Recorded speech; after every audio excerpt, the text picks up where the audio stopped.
Nandito kami sa Solar Homes, no? Block, ano to?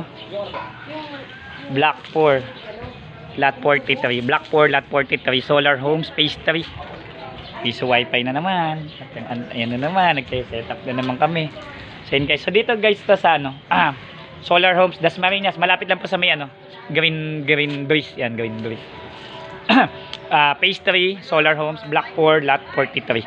So, yan. So ang pagtatanay, size is, ang ibig sabihin ng size ay ano, Cyril and Sienna.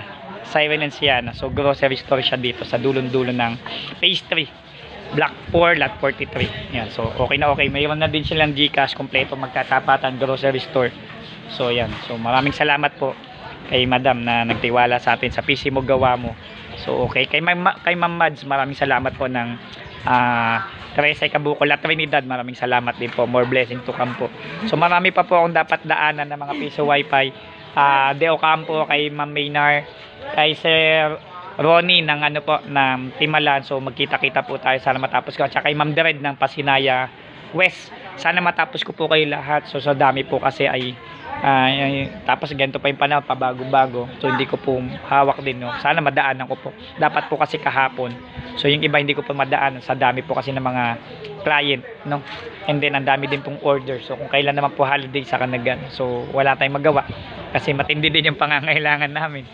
So marami kasi akong binabayaran at the same time. So sana ay masolve natin lahat, no? Hindi lang yung issue ko, yung issue din ng mga piso wifi. Marami naman din ano, yung mga bumibili. Tsaka iba naman, hindi naman sa amin galing piso wifi, nagpapasupport lang po. Anyway, kahit hindi po sa amin, priority ko lang talaga yung galing sa akin, sinusupport ko po yan. So yan, bukas kasi may delivery din po ako sa may Greenfield po ng Sampaloc to Dasmariñas. So sana sunod-sunod na talaga, wala na talaga to.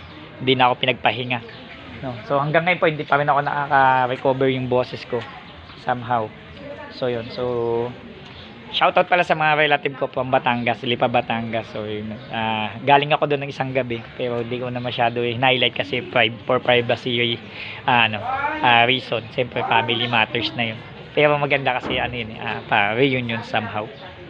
And then meeting yung old relatives and okay na okay.